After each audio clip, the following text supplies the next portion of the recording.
Patricia Chen's scissors froze mid-cut as the teenage girl beneath her hands convulsed violently, golden hair whipping across the salon chair like autumn leaves in a storm. It wasn't a simple headache.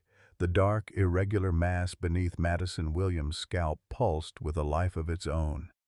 The other customers shrieked, magazines scattering across the checkered linoleum as elderly Mrs. Henderson knocked over her coffee, the ceramic mug exploding into a dozen pieces.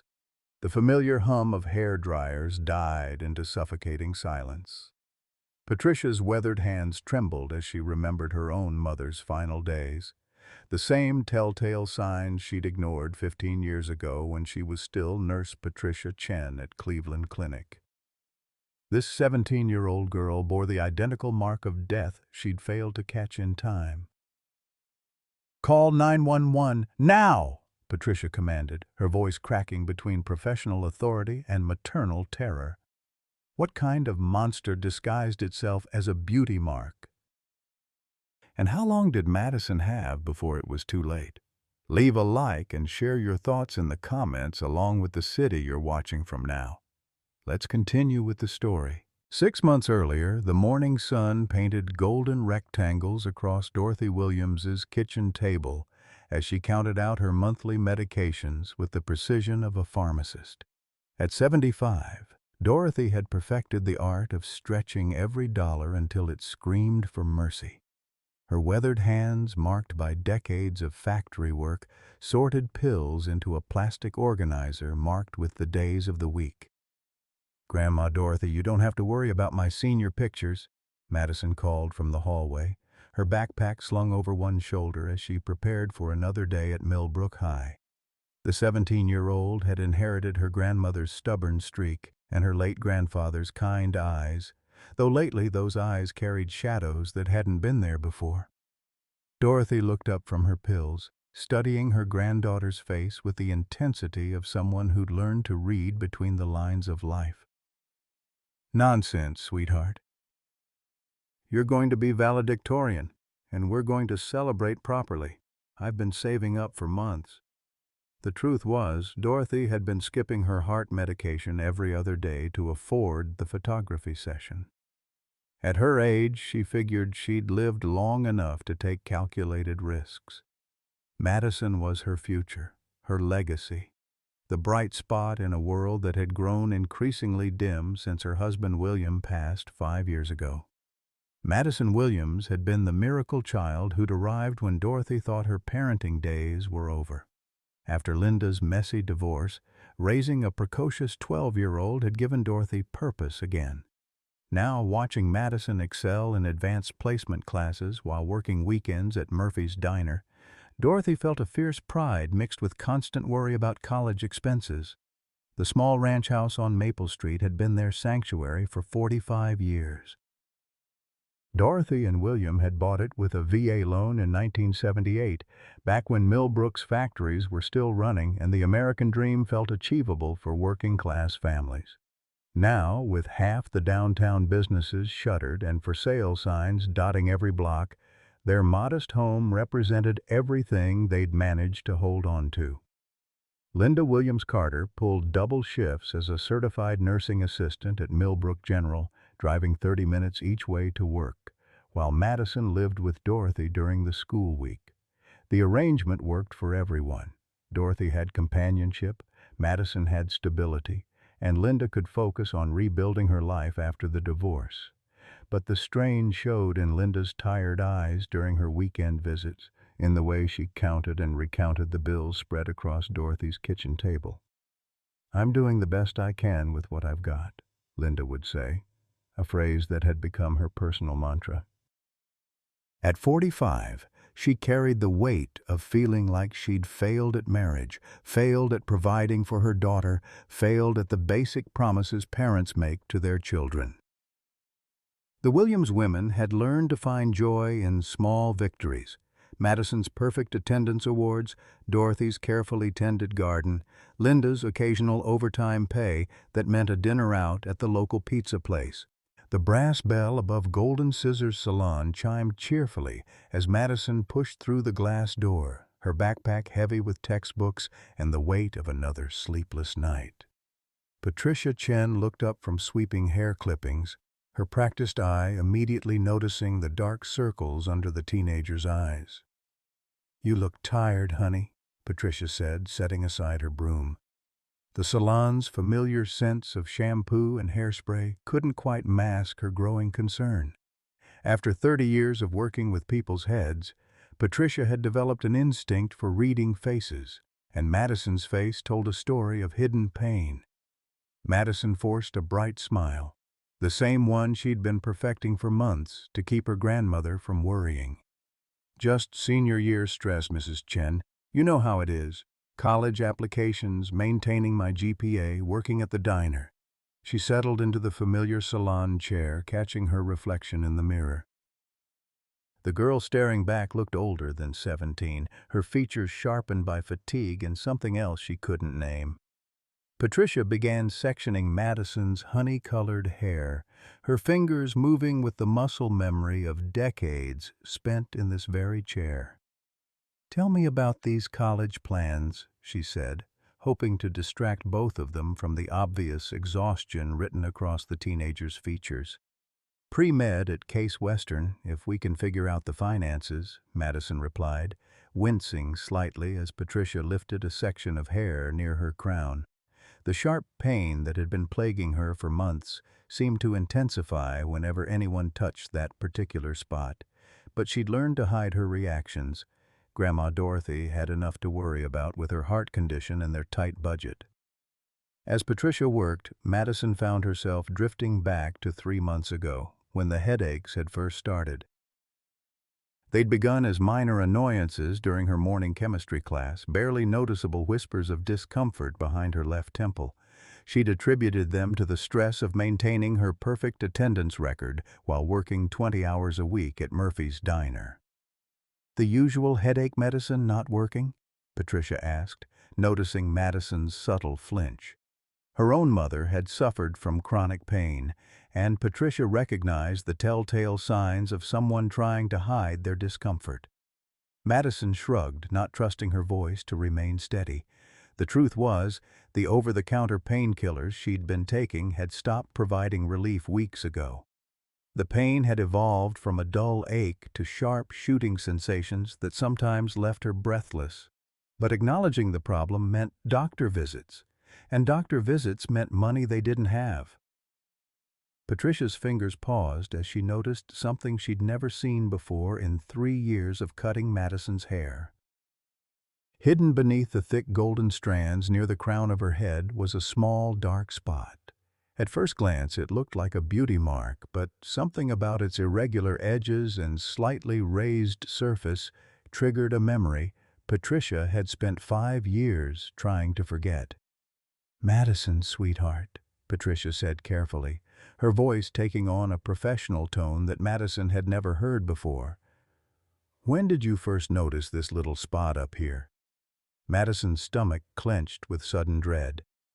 She'd been hoping no one would notice the mark that had appeared shortly after her headaches began. "About 3 months ago, I guess. Dr. Richardson said it was just a beauty mark when I mentioned it during my physical for the diner job." Patricia's hands stilled completely, her reflection in the mirror showing a complex mix of concern and something that looked like recognition. She'd spent 15 years as an oncology nurse at Cleveland Clinic before burning out and opening the salon, but some knowledge never faded. The ABCDE criteria for melanoma identification ran through her mind like a medical mantra: asymmetry, border irregularity, color variation, diameter over 6 millimeters, evolution over time. "Dr. Richardson examined it?" Patricia asked, trying to keep her voice neutral while her pulse quickened. "Not really examined," Madison admitted, suddenly feeling foolish for not pushing harder. "I mentioned it when he was checking my reflexes, and he just glanced at it and said young people don't get skin cancer. He said I was probably just being vain about my appearance." The words hit Patricia like a physical blow. She'd heard similar dismissals before, had watched patients suffer while doctors made assumptions based on age, race, or economic status. Her own mother had been told her concerns were just anxiety, until it was too late for treatment. Patricia gently parted Madison's hair to get a better look at the lesion.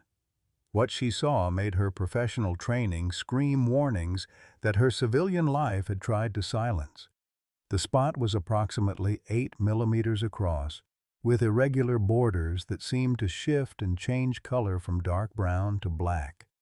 Most alarming was how much it had clearly grown since Madison first noticed it. "Honey," Patricia said, her voice heavy with the weight of knowledge she'd hoped never to use again, "I think we need to get you to a doctor who specializes in skin conditions." Today, the fluorescent lights of Millbrook General's emergency room cast harsh shadows across Madison's pale face as she sat between Patricia and her grandmother Dorothy, who had arrived 20 minutes earlier in a state of barely controlled panic.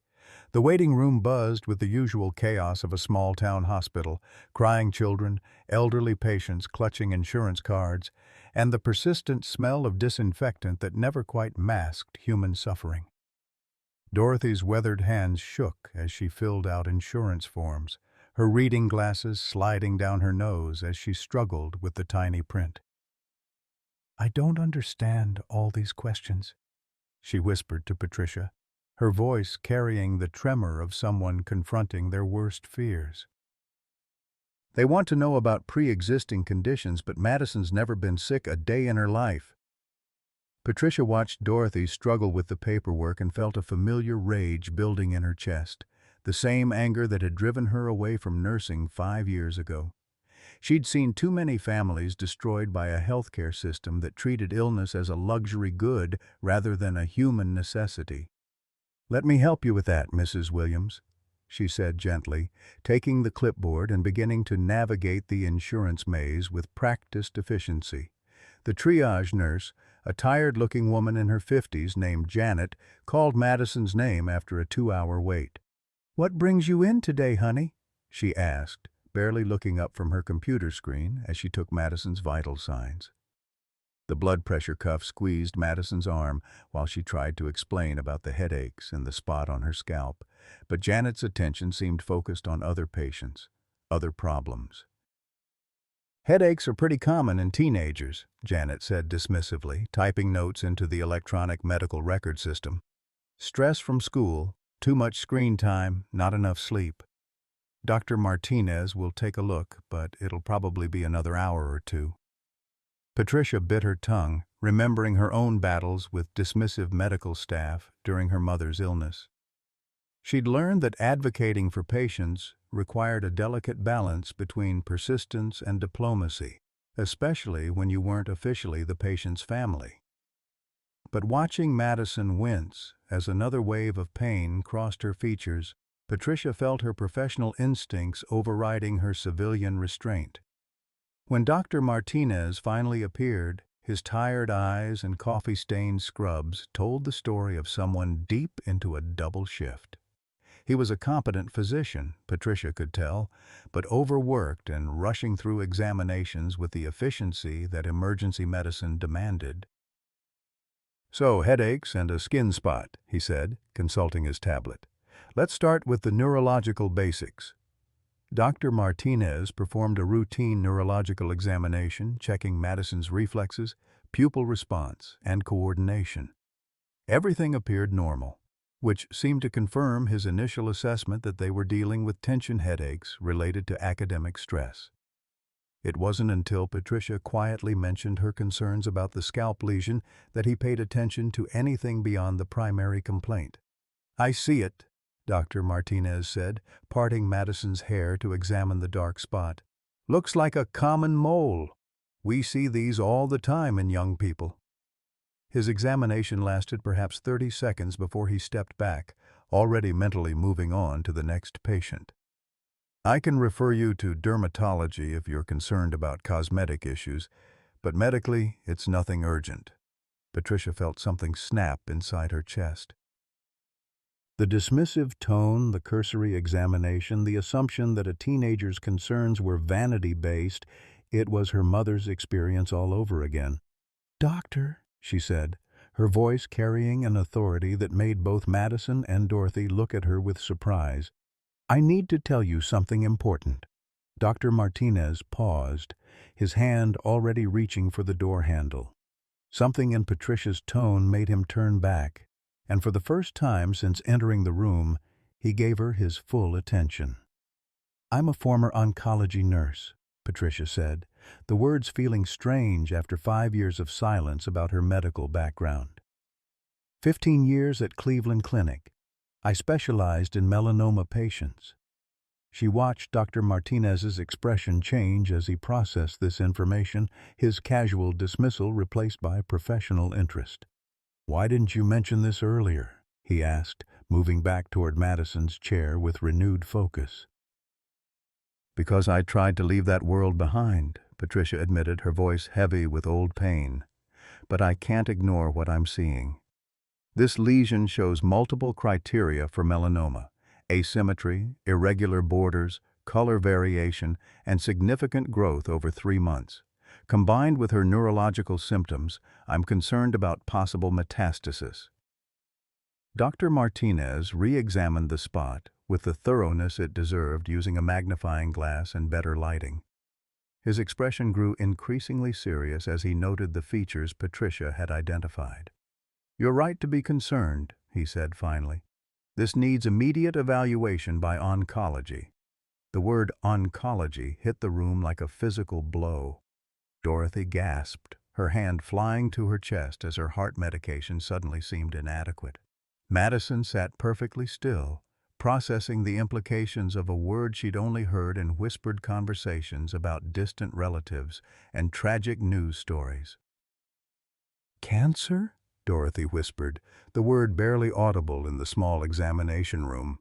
Dr. Martinez held up his hands in a calming gesture. "We don't know anything definitive yet, but given the characteristics of this lesion and Mrs. Chen's professional assessment, we need to move quickly. I'm ordering an immediate CT scan and arranging for emergency dermatology consultation." That's when the insurance nightmare began in earnest. The hospital's financial coordinator, a thin woman with the perpetual frown of someone who delivered bad news for a living, appeared with a clipboard full of authorization forms. "Your insurance requires pre-approval for oncology consultations," she explained to Dorothy. "The process typically takes 48 to 72 hours. 72 hours? Patricia stood up, her professional calm finally cracking. "If this is what I think it is, every hour matters." The coordinator shrugged with practiced indifference. "I understand your concern, but insurance protocols exist for a reason. We can schedule you for next Thursday if the authorization comes through." Dorothy looked at the forms in her trembling hands, the copay amounts swimming before her eyes through unshed tears. $500 for the specialist consultation, plus additional fees for any tests or procedures. It might as well have been $5 million. The CT scan results arrived like a death sentence wrapped in medical terminology. Dr. Martinez held the films up to the light box, his expression grave as he pointed to the small white spots scattered across Madison's brain like deadly confetti. "Multiple lesions consistent with metastatic melanoma," he said quietly, his voice stripped of any false optimism. "The primary tumor appears to be stage 2IC, and it's spread to the central nervous system." Dorothy's world tilted sideways. The plastic chair beneath her seemed to dissolve as the words penetrated her consciousness. Metastatic, stage 3, central nervous system. Each phrase was a hammer blow against the life she'd carefully constructed for her granddaughter. "What does that mean?" she whispered, though part of her already knew the answer would shatter everything. "Without immediate treatment, Madison has approximately 6 to 8 weeks, Doctor." Martinez continued, his clinical detachment a necessary shield against the family's anguish. "However, with aggressive immunotherapy and targeted treatment, we're seeing 70% 5-year survival rates in patients her age." Patricia felt her knees buckle as memories of her mother's final months crashed over her. She'd sat through dozens of these conversations during her nursing career, had held families as they received similar news, but nothing had prepared her for the personal devastation of watching it happen to someone she cared about. "What kind of treatment costs are we looking at?" she asked, though she already suspected the answer would be catastrophic. "Between $400,000 and $600,000, Dr. Martinez replied, the numbers falling like stones into the silence. "That's assuming everything goes smoothly with no complications or extended hospitalizations." Dorothy's hand flew to her chest as her heart began racing irregularly. The cardiac monitor she'd been wearing since her last episode started beeping frantically, its urgent rhythm matching the panic coursing through her veins. A nurse rushed in as Dorothy struggled to breathe, her skin taking on an ashen pallor that made her look every one of her 75 years. "Get me a wheelchair and cardiac monitoring," the nurse called out, immediately recognizing the signs of a heart episode triggered by extreme stress. As Dorothy was wheeled away to the cardiac unit, Patricia found herself alone with Madison, who had remained eerily calm throughout the entire ordeal. "How much will insurance cover?" Madison asked, her voice steady despite the tremor in her hands. At 17, she'd already learned to think practically about financial realities, a skill that children in wealthier families never had to develop. Patricia pulled out her phone and called the insurance company's customer service line, navigating through automated menus while Madison stared at the brain scans still illuminated on the light box. After 20 minutes on hold, she finally reached a representative named Sarah Morrison, whose cold, professional tone suggested she'd delivered devastating news many times before. "I'm looking at the case file now," Sarah said, her keyboard clicking audibly in the background. "Unfortunately, melanoma in teenagers is classified as an extremely rare condition, which places it outside our standard coverage protocols. We'll need extensive documentation proving medical necessity before we can authorize experimental treatments." Experimental? Patricia felt her blood pressure rising. Immunotherapy for melanoma has been FDA approved for years. These aren't experimental treatments, they're standard of care. "For adults, perhaps," Sarah replied with practiced indifference. "But given the patient's age and the rapid progression, our medical review board considers this an experimental application. Our maximum coverage for experimental treatments is $50,000. The phone nearly slipped from Patricia's trembling fingers. $50,000 against a treatment cost of $500,000. It was like bringing a water gun to fight a forest fire. "This child will die without treatment," she said, her voice cracking with emotion. "I understand your concern," Sarah responded in the tone of someone who had never understood anything of the sort. "However, insurance protocols exist to protect all our members from unnecessary costs.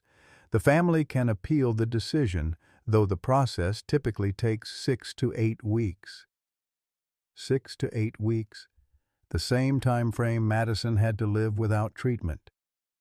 Patricia hung up the phone and looked at Madison, who had been listening to every word with the stoic expression of someone far older than her years. "Oh, we'll figure this out," Patricia said, though she had no idea how. 3 hours later, Dorothy was stabilized and back in the emergency room, her face pale but determined. Linda had arrived from work, still wearing her CNA scrubs, her eyes red from crying during the 30-minute drive to the hospital.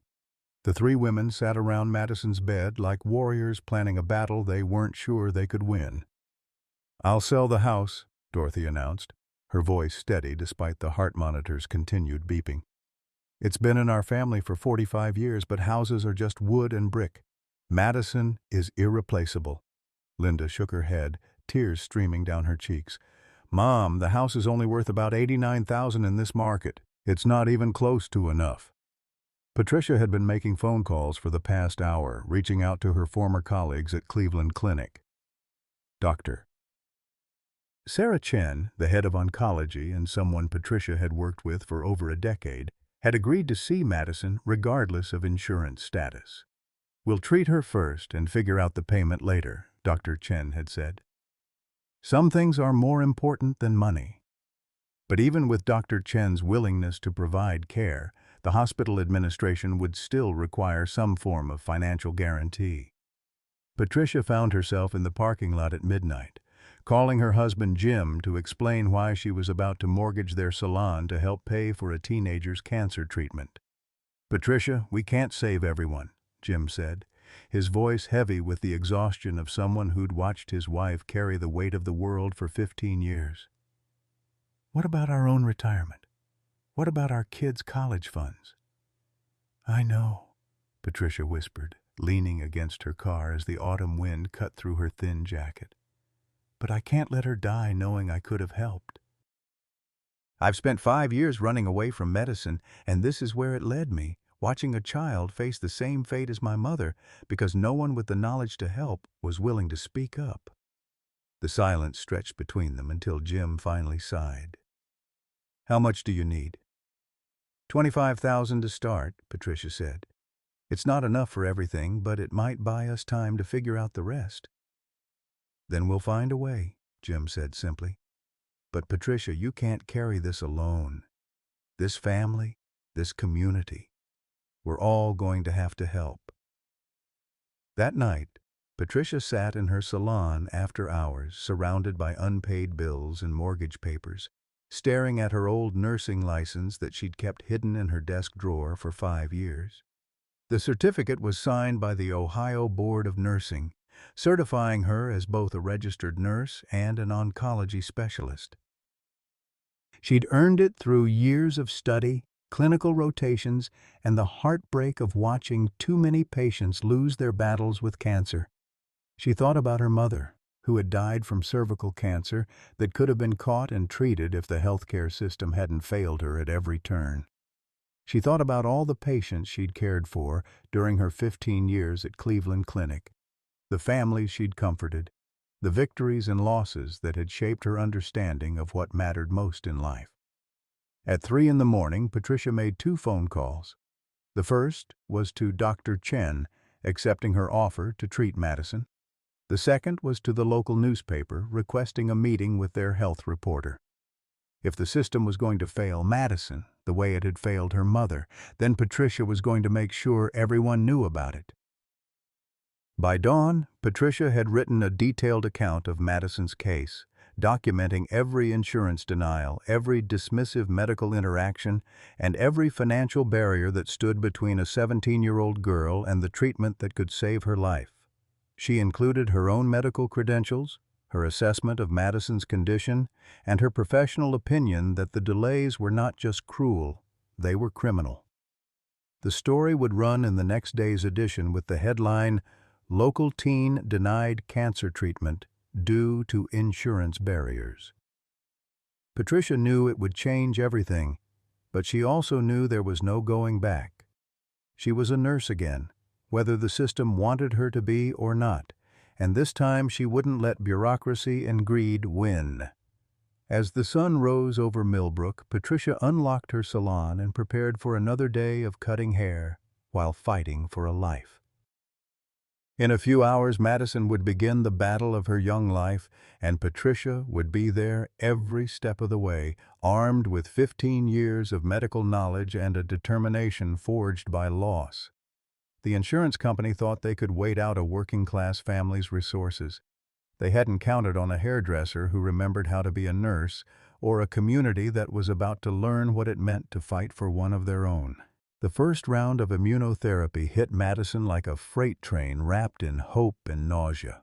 Dr. Sarah Chen had moved quickly, beginning treatment within 48 hours of Patricia's phone call.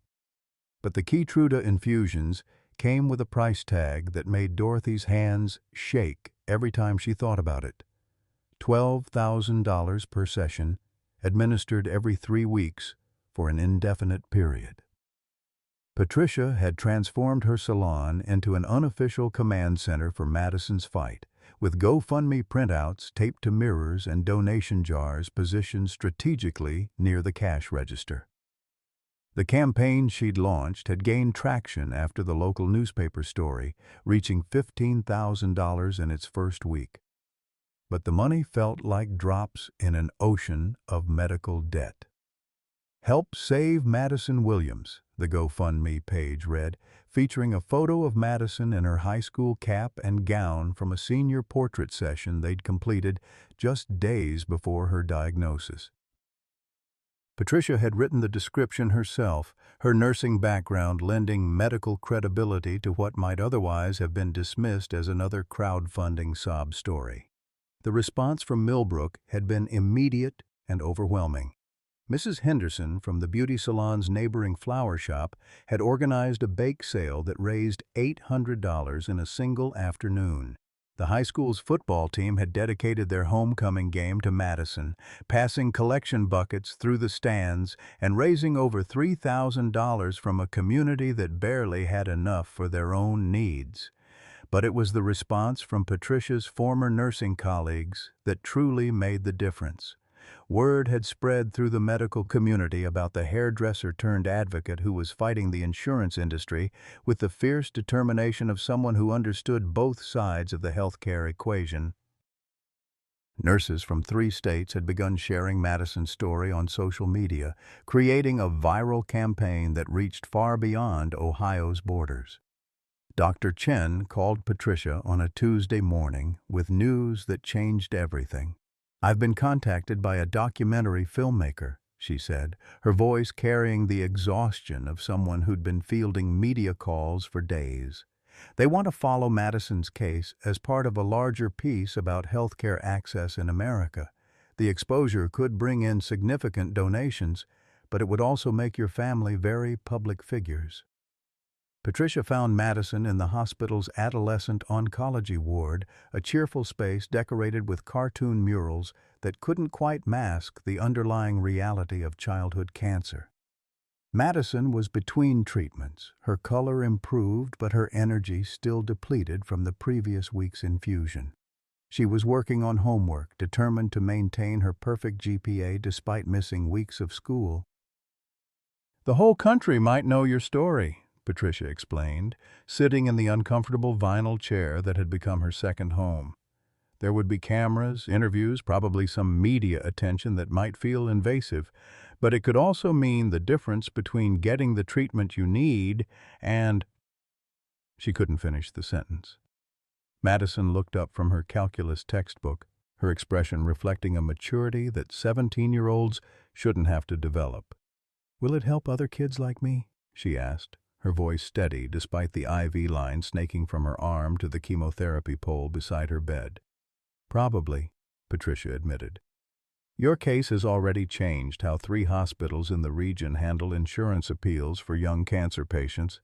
If this documentary reaches a national audience, then we do it," Madison said simply. "If my getting sick can keep someone else from going through this, then maybe there's a purpose to all of this." The documentary crew arrived the following week, led by a filmmaker named Marcus Rodriguez, who had spent 5 years investigating healthcare inequality in America. His previous work had exposed corruption in the pharmaceutical industry and had contributed to congressional hearings on drug pricing. Madison's case, he explained, represented everything wrong with the American healthcare system compressed into one family's nightmare. "You have a 17-year-old girl who's going to die because she can't afford to live," Marcus said to his camera crew as they set up equipment in Patricia's salon. "Her family has insurance, but the insurance company has found legal ways to deny coverage for the treatment she needs. Meanwhile, the hairdresser who spotted her cancer is mortgaging her business to pay for medical care that should be guaranteed in any civilized society." The filming process was emotionally exhausting for everyone involved. Cameras followed Madison through her chemotherapy sessions, capturing the stark contrast between her youthful optimism and the clinical reality of cancer treatment. They filmed Dorothy counting pills and sorting medical bills at her kitchen table, the same table where Madison had once done homework and the family had shared countless dinners. Patricia found herself becoming the reluctant face of healthcare advocacy, her transformation from hairdresser to medical activist resonating with viewers who saw their own struggles reflected in her story. She appeared on local news programs, explaining how her nursing background had enabled her to recognize symptoms that multiple doctors had missed or dismissed. "This isn't about one family," Patricia told a Cincinnati television reporter. "This is about a system that treats healthcare like a luxury good instead of a human right. Madison is dying because she can't afford to live, and that's not an accident. It's a business model." The social media response was immediate and polarizing. Madison's story was shared hundreds of thousands of times, with hashtag Madison Strong becoming a rallying cry for healthcare reform advocates. But it also attracted criticism from those who viewed the family's situation as evidence of personal responsibility failures, rather than systemic problems. Conservative commentators questioned why the family hadn't purchased better insurance, why Dorothy hadn't saved more money for emergencies, why Madison hadn't been more proactive about her symptoms. The blame-the-victim mentality that pervaded American healthcare discussions played out in comment sections and talk radio shows, adding another layer of stress to an already unbearable situation. The breakthrough came from an unexpected source. Catherine Morrison, a retired teacher from Columbus, had been following Madison's story on social media when she made a connection that changed everything. The Sarah Morrison who had coldly denied Madison's insurance claims was her own daughter, a fact that had filled Catherine with shame and determination. Catherine had spent her career teaching in underfunded public schools, watching bright students struggle with poverty, inadequate health care, and limited opportunities. She'd saved diligently throughout her 40-year career, living modestly and investing wisely until she'd accumulated nearly $2 million in retirement savings. At 78, she had no children of her own and no family members who needed financial support. She called Patricia on a Thursday evening, her voice shaking with emotion as she explained her connection to the insurance company representative who had denied Madison's claims. "I can't undo what my daughter has done," Catherine said, "but I can make sure Madison gets the treatment she needs." The donation appeared in Madison's medical fund the next morning, $500,000, enough to cover her entire treatment protocol with money left over for follow-up care and college expenses. The note attached to the donation was simple. "For Madison, from someone who believes every child deserves a chance to grow up." The windfall transformed everything overnight. Dr. Chen was able to expand Madison's treatment plan, adding cutting-edge targeted therapies that hadn't been possible under the insurance company's limited coverage. The experimental drug combinations that had shown promise in clinical trials became available, turning Madison's 6-week death sentence into a treatment plan with genuine hope for cure. But perhaps more importantly, Catherine Morrison's donation had exposed the insurance industry's cruelty in a way that no amount of advocacy could have achieved. The story of the insurance executive's own mother stepping in to save the life her daughter had tried to sacrifice for corporate profits became a symbol of the moral bankruptcy that defined American healthcare. Patricia watched Madison's latest scan results with Dr. Chen, her heart racing as the doctor compared the current images to those taken just 2 months earlier. The brain lesions that had appeared like harbingers of death were shrinking, the primary tumor showing signs of responding to the immunotherapy that had finally been made possible. "It's working, Doctor," Chen said simply, her professional composure barely containing her excitement. "The response is better than we'd hoped for at this stage. If this continues, Madison could be in complete remission within 6 months." As Patricia left the hospital that evening, she thought about the chain of events that had led to this moment. A routine haircut had revealed a deadly cancer, but it had also exposed the humanity that persisted despite a system designed to crush it. Madison would live, but more importantly, her story had already begun changing how society thought about healthcare, insurance, and the value of human life. The documentary was still months from completion, but its impact was already being felt in insurance company boardrooms and congressional offices across the country. Madison Williams had become more than a cancer patient. She'd become a symbol of everything America could be if it chose compassion over profit. The cytokine release syndrome hit Madison like a tsunami of her own immune system turned against her. What had begun as routine immunotherapy monitoring at Cleveland Clinic transformed into a medical emergency that threatened to undo months of progress in a matter of hours.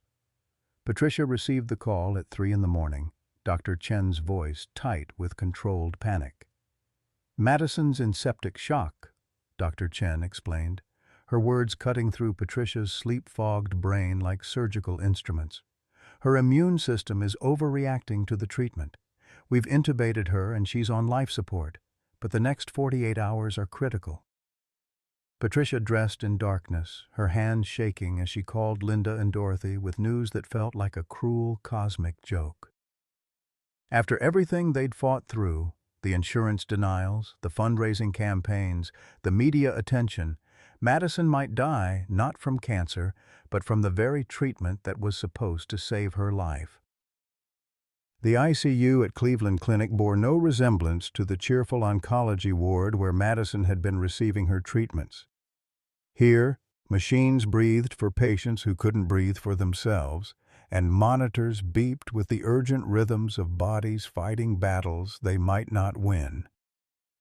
Madison lay motionless in the center of it all, her face obscured by ventilator tubing, her body swollen from the steroids being pumped into her system. Dorothy collapsed into the bedside chair, her own heart monitor beeping frantically as she processed the sight of her granddaughter connected to more machines than seemed humanly possible. "She looks so small," Dorothy whispered, her voice barely audible above the mechanical symphony of life support equipment. The hospital's financial administrator appeared like a vulture at the worst possible moment, clipboard in hand, and the familiar expression of someone delivering devastating news during a family's darkest hour. "We need to discuss the costs associated with extended ICU care," she announced, seemingly oblivious to the appropriateness of her timing. "How much?" Linda asked, her voice hollow with exhaustion and grief. "Approximately $15,000 per day for the ICU, plus additional costs for specialized medications and procedures. We'll need a deposit of $75,000 to continue care beyond the next 24 hours. Patricia felt something snap inside her chest, the same rage that had driven her away from nursing 5 years earlier now returning with compound interest. "This child is dying, and you're worried about money?" she said, her voice carrying the authority of someone who had spent decades navigating hospital bureaucracies. "I understand your frustration," the administrator replied with practiced indifference. "But hospital policy requires financial guarantees for extended critical care. We're a business, not a charity." The words hung in the air like toxic gas, poisoning what little hope remained in the small ICU room. Dorothy began searching through her purse for her checkbook, her trembling hands unable to steady themselves enough to write. Linda stared at the monitors surrounding her daughter, calculating how long their remaining resources might buy them. It was then that Patricia made the phone call that would haunt her dreams for years to come. Marcus Rodriguez, the documentary filmmaker who had been following Madison's story, answered on the second ring despite the early hour. His voice carried the alertness of someone accustomed to crisis calls. "Marcus, I need you to get your cameras to Cleveland Clinic immediately," Patricia said, her voice cracking with exhaustion and determination. "They're going to let Madison die because we can't afford $75,000 for ICU care." "I'll be there in 2 hours," Marcus replied without hesitation. "Keep fighting, Patricia. The whole country is watching." The media attention that followed was unlike anything Millbrook had ever experienced. News vans lined the hospital parking lot as reporters competed for interviews with the family caught between their daughter's medical crisis and an insurance system that had finally revealed its true nature. Patricia found herself thrust into the role of reluctant spokesperson for a healthcare crisis that extended far beyond one teenager's battle with cancer. "We're watching a 17-year-old girl die in real time because her family can't afford to keep her alive," Patricia told CNN's medical correspondent, her salon owner's polish replaced by the fierce advocacy of someone with nothing left to lose. This is what American healthcare looks like when you strip away the political rhetoric and insurance company propaganda. The social media response was immediate and overwhelming. Save. Madison began trending nationally as thousands of people shared their own stories of medical bankruptcies, insurance denials, and families destroyed by healthcare costs.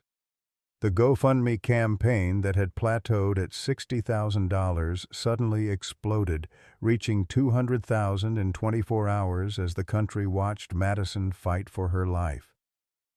But it was the political response that truly changed everything. Senator Elizabeth Warren arrived at the hospital unannounced, her presence transforming Madison's bedside into an impromptu press conference about healthcare inequality in America. "No family should have to choose between medical bankruptcy and watching their child die," Warren declared to the assembled media. Madison Williams represents everything wrong with our healthcare system, and her story ends now. The pressure on Madison's insurance company became overwhelming as congressional representatives demanded explanations for their denial policies. The CEO, David Morrison, Sarah Morrison's husband and Catherine Morrison's son-in-law, found himself testifying before a Senate subcommittee about his company's practice of denying experimental treatments to young cancer patients. "Mr. Morrison," Senator Warren pressed during the televised hearing, "can you explain to Madison Williams' family why your company's profits are more important than her life?" Morrison's stammering response about actuarial tables and risk management sounded hollow in the face of public outrage that had reached a tipping point. Within hours of his testimony, the insurance company reversed their denial and agreed to cover all of Madison's medical expenses, retroactive to her initial diagnosis. The reversal came just as Madison's condition reached its most critical point. Dr. Chen had exhausted conventional treatments for cytokine release syndrome and was considering experimental protocols that carried their own significant risks. The choice between potential death from treatment complications and certain death from funding withdrawal had finally been eliminated, but Madison's body was still locked in a battle that medicine could influence but not control. Patricia maintained a vigil in the ICU waiting room that stretched into its fourth day, surviving on cafeteria coffee and the sandwiches that supporters had been delivering around the clock. The salon remained closed as the entire staff had come to Cleveland to support their boss's fight for Madison's life. The sight of hairdressers, manicurists, and customers camping out in a hospital waiting room became its own powerful symbol of community solidarity. Dorothy's health declined as Madison's crisis deepened. The stress of watching her granddaughter fight for life while managing her own cardiac issues had pushed the 75-year-old to her physical limits. Linda found herself managing 2 medical emergencies simultaneously, her CNA training helping her navigate the complex needs of both her mother and daughter while maintaining her own emotional stability. On the 5th day of Madison's ICU stay, Dr. Chen emerged from the unit with news that no one dared hope for. "She's responding," the doctor announced, her professional composure cracking to reveal the relief underneath. "Her inflammatory markers are dropping, and we were able to reduce the ventilator support. She's not out of danger yet, but the worst appears to be over." The celebration in the waiting room was subdued but profound. the kind of quiet joy that comes after surviving something that should have been unsurvivable. Patricia hugged Linda and Dorothy, all three women crying tears that carried months of accumulated fear, anger, and hope. Madison's recovery would be slow and uncertain, but she was alive and fighting with the kind of determination that had defined her throughout the entire ordeal. The insurance battle had been won, the medical crisis had passed, but the larger questions about American healthcare remained as urgent as ever. As Patricia prepared to return to Millbrook and reopen her salon, she realized that nothing would ever be the same. She was no longer just a hairdresser who had noticed something wrong with a customer's scalp. She had become an advocate, a symbol, and a reminder that sometimes the most ordinary people find themselves called to do extraordinary things.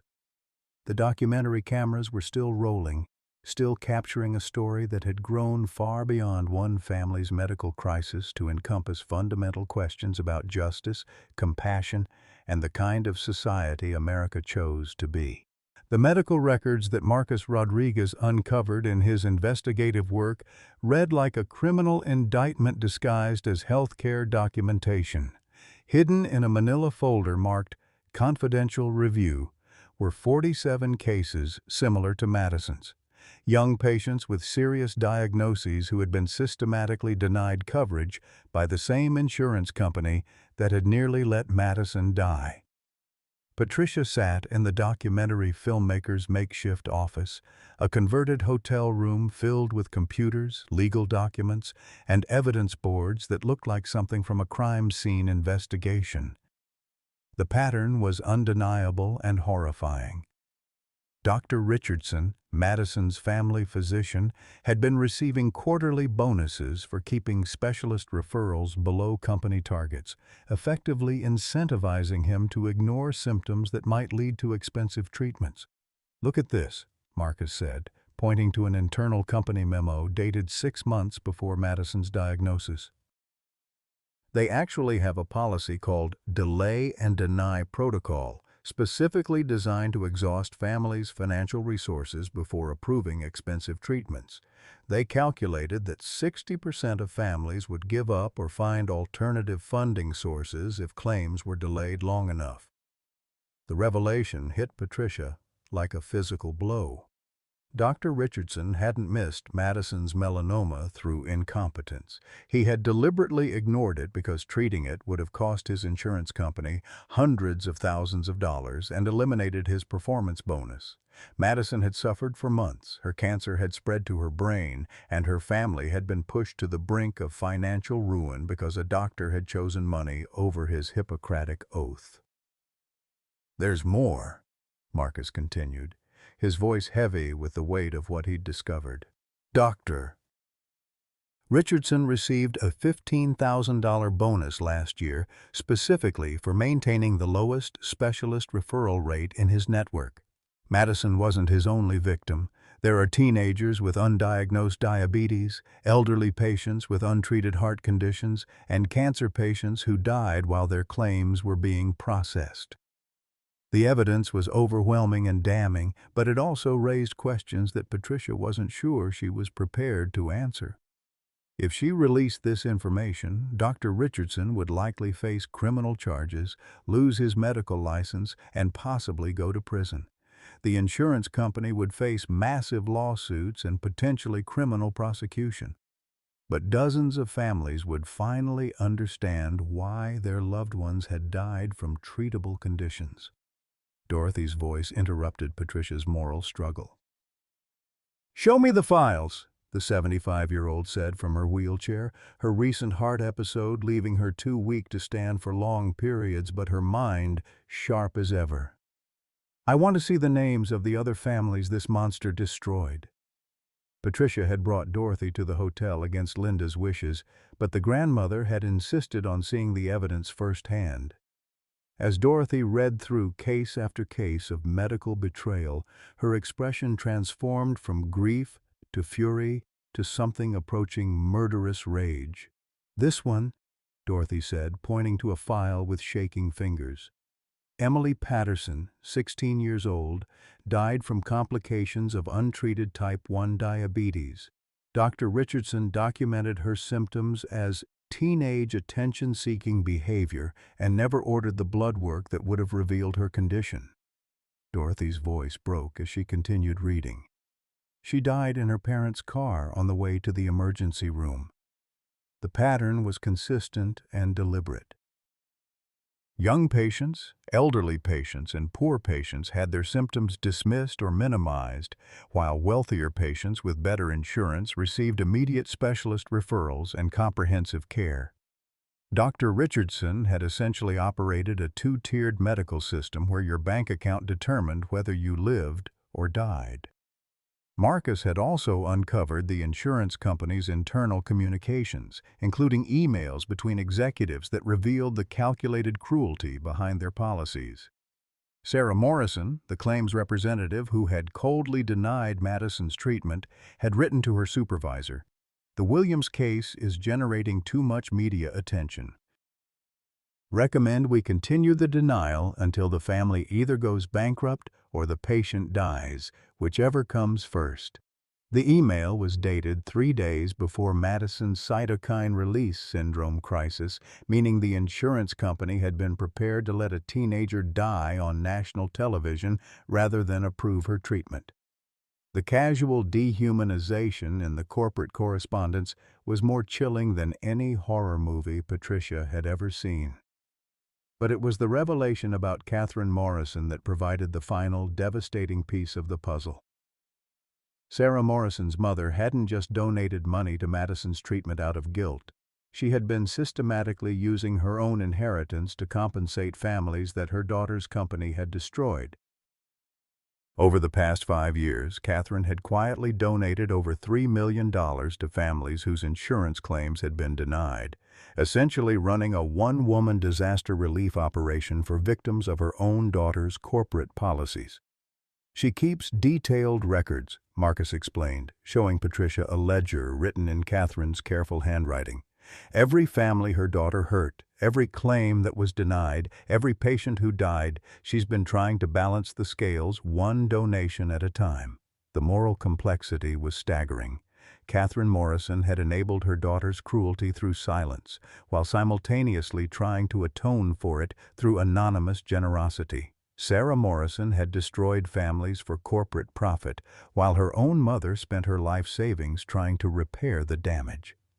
The insurance company CEO, David Morrison, had built his fortune on denying care to sick children while his own mother-in-law secretly funded their treatments.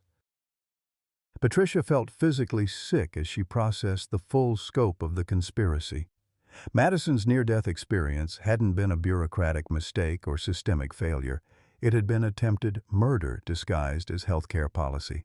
Dr. Richardson, Sarah Morrison, David Morrison, and dozens of others had deliberately conspired to let children die for money. "We have to go public with this," Patricia said, her voice steady despite the rage burning in her chest. "Every family deserves to know what happened to their loved ones." Dorothy nodded from her wheelchair, her own fury evident despite her physical frailness. "And I want to be the one to tell Catherine Morrison that her secret is out.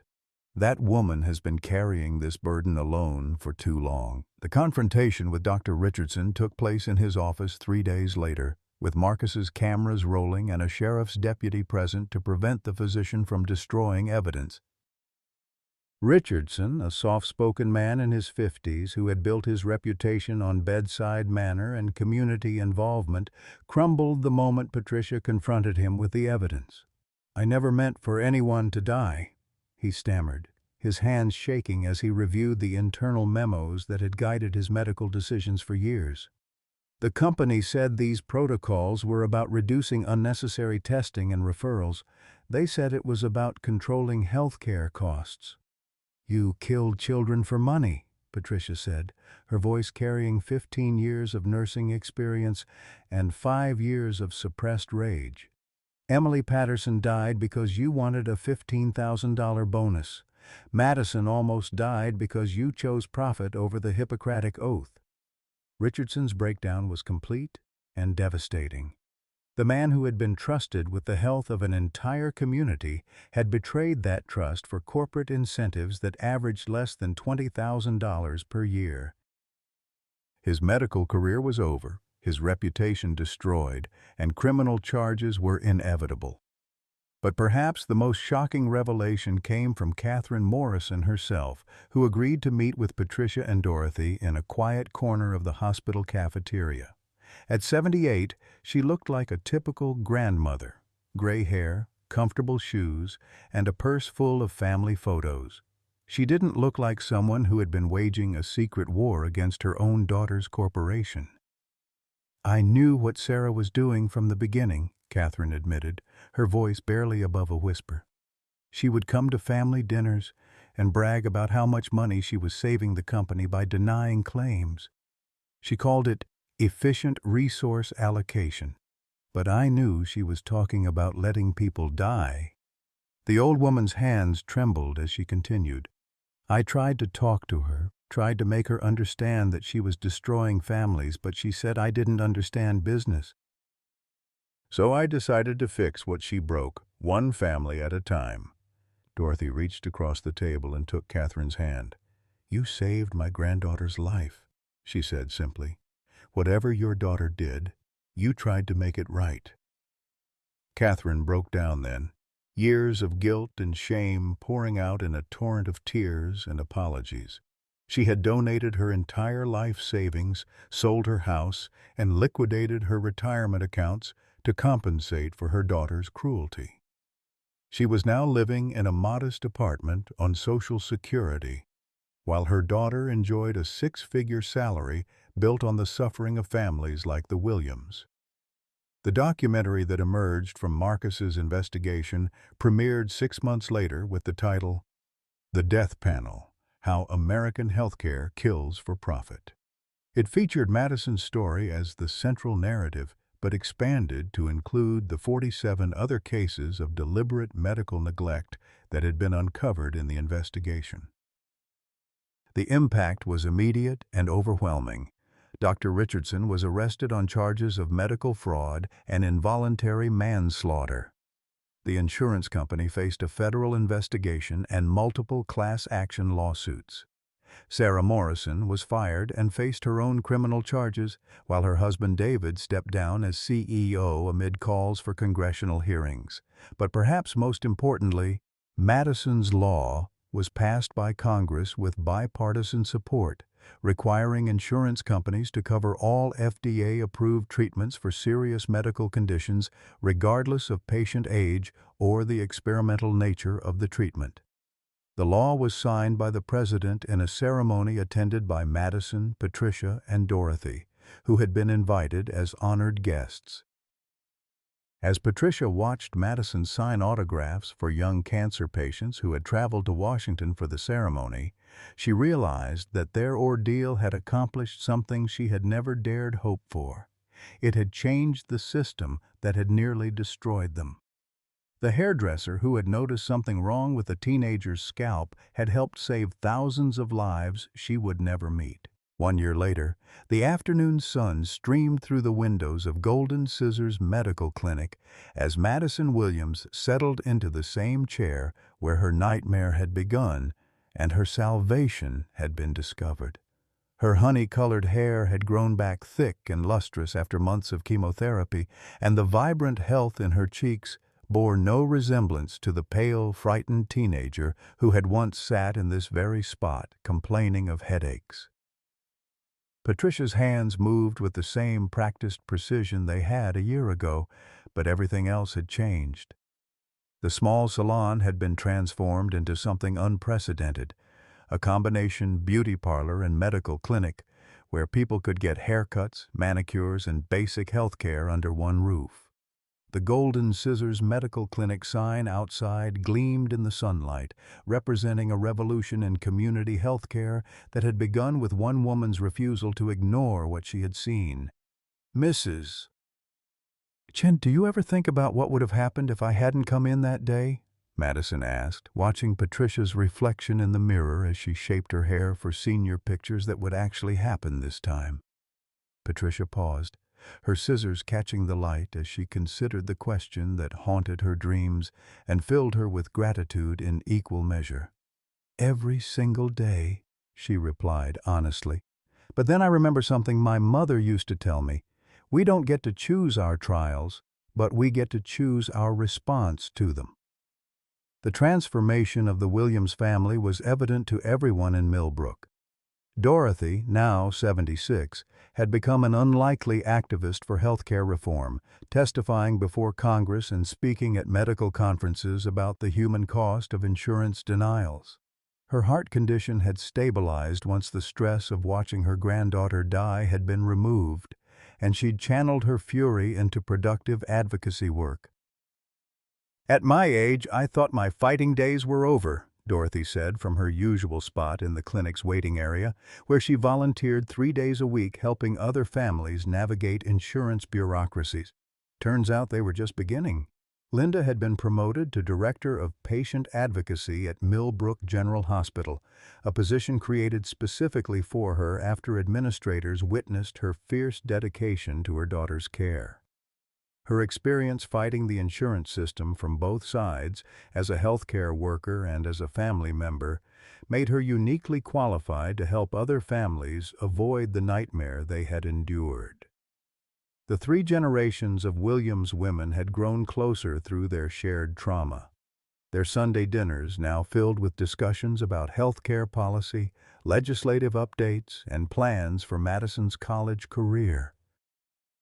The kitchen table where Dorothy had once counted pills and sorted overwhelming medical bills now served as headquarters for their advocacy work.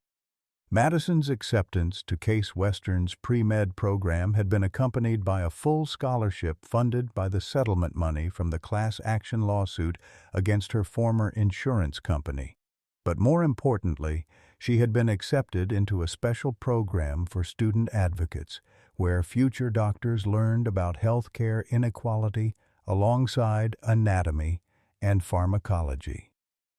"I'm not just studying to be a doctor," Madison explained to a group of high school students visiting the clinic. "I'm studying to be the kind of doctor I needed, someone who listens to patients, who fights for them, who remembers that healthcare is a human right, not a luxury." The ripple effects of Madison's story continued to spread far beyond Millbrook. Madison's law had saved over 3,000 lives in its first year, requiring insurance companies to cover experimental treatments for serious conditions regardless of patient age or economic status. The law's passage had been celebrated in the same hospital room where Madison had nearly died from cytokine release syndrome. Patricia's transformation from hairdresser to healthcare advocate had inspired similar hybrid clinics across the country. Beauty salons in low-income communities were partnering with nurse practitioners to provide basic medical screenings alongside traditional services, creating accessible healthcare in places where traditional medical facilities couldn't survive economically. "We call it the Patricia Chen model," explained Dr. Maria Santos, who had opened a similar clinic in rural Kentucky. "It recognizes that healthcare happens in communities, not just in hospitals, and that sometimes the people who care most about your well-being are the ones who see you every week, not just when you're sick." The legal consequences for those who had nearly killed Madison were severe and far-reaching. Dr. Richardson had been sentenced to 10 years in prison for medical fraud and was facing wrongful death lawsuits from 47 families whose loved ones had died due to his deliberate negligence. His medical license had been permanently revoked, and he was required to pay restitution to his victims' families. Sarah Morrison, the insurance executive who had coldly denied Madison's treatment, received a 12-year sentence for conspiracy to commit healthcare fraud. Her company had paid out over $200 million in settlements and had been placed under federal oversight to prevent future abuses. The delay and deny protocols that had nearly killed Madison were now illegal under federal law. Catherine Morrison, Sarah's mother, had become an unlikely hero in the healthcare reform movement. Her decision to donate her life savings to compensate for her daughter's cruelty had inspired the creation of the Morrison Foundation, a nonprofit organization that helped families navigate insurance denials and provided emergency funding for medical treatments. "I can't change what my daughter did," Catherine said during a tearful interview with Marcus Rodriguez for his follow-up documentary. "But I can spend whatever time I have left making sure other families don't suffer the way the Williams family suffered." The documentary that had started as Madison's story had grown into a multi-part series exposing corruption throughout the American healthcare system. Marcus had won a Pulitzer Prize for his investigation, but he consistently credited Patricia's courage in speaking out as the catalyst for everything that followed. Patricia Chen could have stayed quiet, Marcus reflected during the documentary's anniversary screening in Millbrook. She could have been content knowing she'd saved one life. Instead, she chose to fight a system that was designed to silence people like her, and she changed health care for millions of Americans. As the anniversary celebration continued in the packed auditorium of Millbrook High School, Patricia found herself surrounded by families whose lives had been touched by Madison's story. Children who had received life-saving treatments because of Madison's law, elderly patients who had been properly diagnosed because of increased oversight of family physicians, and families who had been spared financial ruin because insurance companies could no longer deny legitimate claims. Madison took the stage as the evening's keynote speaker, her poise and confidence reflecting the maturity that her ordeal had forced upon her. At 18, she had already testified before Congress, appeared on national television, and become a symbol of healthcare reform for millions of Americans. "A year ago, I was just a high school student worried about college applications and senior pictures," Madison began, her voice carrying clearly through the auditorium. "I had no idea that a routine haircut would save my life and change healthcare for thousands of other families." She paused, looking directly at Patricia, who sat in the front row with tears streaming down her cheeks. "Mrs. Chen didn't just cut my hair that day. She cut through a system that was designed to let me die quietly." She chose to speak up when it would have been easier to stay silent, and because of her courage, children across America are alive today who might not have been. The standing ovation lasted for several minutes, with many audience members wiping away tears as they processed the magnitude of what had been accomplished through one woman's refusal to look away from suffering. As the ceremony concluded and families began to file out of the auditorium, Patricia, Madison, and Dorothy remained behind, savoring a quiet moment together. The noise of the crowd faded as they reflected on the journey that had brought them to this point. "You know what I realized?" Madison said, breaking the comfortable silence. "We didn't just beat cancer and the insurance company. We proved that ordinary people can change the world when they refuse to accept that suffering is inevitable." Patricia nodded, understanding that their story was far from over. Tomorrow she would return to her clinic, where people would come for haircuts and health care, for beauty treatments and hope. Madison would continue her pre-med studies, preparing to become the kind of doctor who saw patients as human beings rather than profit centers. Dorothy would keep fighting for healthcare reform, using her voice to ensure that no other family endured what they had survived. The Golden Scissors Medical Clinic had become more than a business or even a healthcare facility. It had become a symbol of what was possible when people chose compassion over profit, community over corporation, and love over indifference. In Millbrook, Ohio, they had learned that sometimes the most extraordinary changes begin with the most ordinary moments, and that love, amplified by courage, really could conquer systems designed to divide and destroy.